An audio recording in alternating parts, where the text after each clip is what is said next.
সম্মানিত দর্শক, আসসালামু আলাইকুম। আশা করি সবাই ভালো আছেন। আপনাদের সুস্বাস্থ্য কামনা করে আজকে আমি আপনাদের সামনে অরিজিনাল দেশি শিং মাছের ভিডিও নিয়ে হাজির হয়ে গেলাম।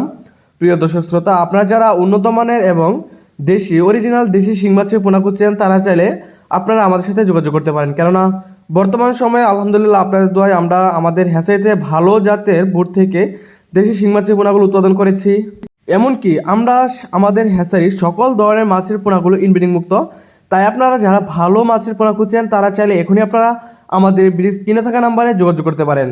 তো প্রিয় দর্শক শ্রোতা, আপনারা যারা দেশ এবং প্রবাস থেকে আমার এই ভিডিওটি দেখতে পাচ্ছেন তারা অবশ্যই ভিডিওটি শেষ পর্যন্ত দেখবেন। কারণ আপনি যদি একজন মাছ চাষ করতে চান, একজন মাছ চাষি হতে চান, তাহলে অবশ্যই আপনাকে আগে মাছ চাষ সম্পর্কে বিস্তারিত জানতে হবে, তারপর আপনাকে মাছ চাষ শুরু করতে হবে। কেননা বর্তমান সময়ে অনেকেই দেখা যায় যে আপনার মাছ চাষ সম্পর্কে কিছুই জানে না, কিন্তু আপনার মাছ চাষ শুরু করে দেয়, ইউটিউবে ভিডিও দেখে আপনার মাছ চাষ শুরু করে দেয়, কিন্তু মূলত আসলে তারা আপনার মাছ চাষ সম্পর্কে বিস্তারিত না জেনে আপনার মাছ চাষ শুরু করে। তো সেই ক্ষেত্রে যদি আপনার মাছ চাষি হতে চান, একজন ভালো মানের মাছ চাষি হতে চান এবং কি মাছ চাষ করে আপনার ভালো একটা মুনাফা অর্জন করতে চান, সেক্ষেত্রে আপনাকে ভালো জাতের মাছের পোনা সিলেকশন করতে হবে, এমনকি আপনার ভালো পুকুরে মাছের পোনা মজুত করতে হবে। সেক্ষেত্রে আপনার প্রথম শর্তটি হলো আপনি যে হ্যাচারি থেকে মাছের পোনা সিলেকশন করবেন না কেন, অবশ্যই একটা বিষয় জেনে রাখবেন যে আপনার যে হ্যাচারি থেকে মাছের পোনা নেবেন, যে তাদেরকে জিজ্ঞেস করে রাখবেন যে আপনার মাছের মা মাছ অর্থাৎ বাবা মাছ কেমন ছিল। যদি আপনার এই মাছের বুট মাছ ছোটো হয়ে থাকে তাহলে আপনার এই মাছের পোনাগুলো ছোটো হবে। আর দেখা গেছে যদি আপনার এই মাছের বুটগুলো বড় হয়ে থাকে তাহলে আপনার এই মাছের পোনাগুলো বড় হবে। তো এই বিষয়টা অবশ্যই খেয়াল রেখে তারপর আপনারা পোনাগুলো মজুত করবেন। আর একটা বিষয় হলো যে আপনার দেশি শিং মাছ পুকুরে শতাংশে কত পিস মজুত করা যায়।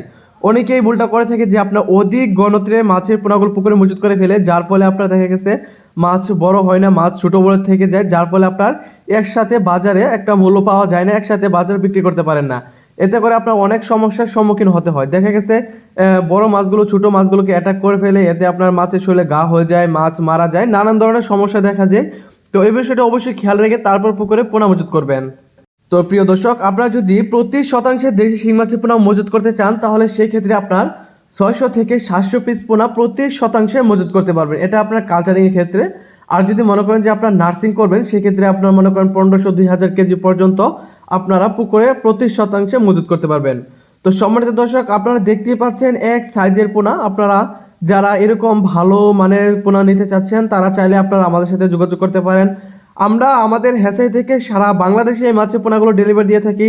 অথবা আপনারা যারা দেশি শিং, দেশি মাগুর, পাবদা, গুলশা, মনোসিস, তেলাপিয়া, থাই, পাঙ্গাস সহ ইত্যাদি যে কোনো ধরনের মাছের পোনা খুঁজছেন তারা চাইলে এখনই আপনারা আমাদের সাথে যোগাযোগ করে বাংলাদেশের যে কোনো প্রান্ত থেকে সংগ্রহ করতে পারেন। অথবা আপনারা যারা ব্যস্ততার কারণে আসতে পারবেন না তারা চাইলে আমরা আমাদের হ্যাচারি থেকে হোম ডেলিভারি দিয়ে সারা বাংলাদেশে পৌঁছে দিয়ে থাকবো ইনশাল্লাহ।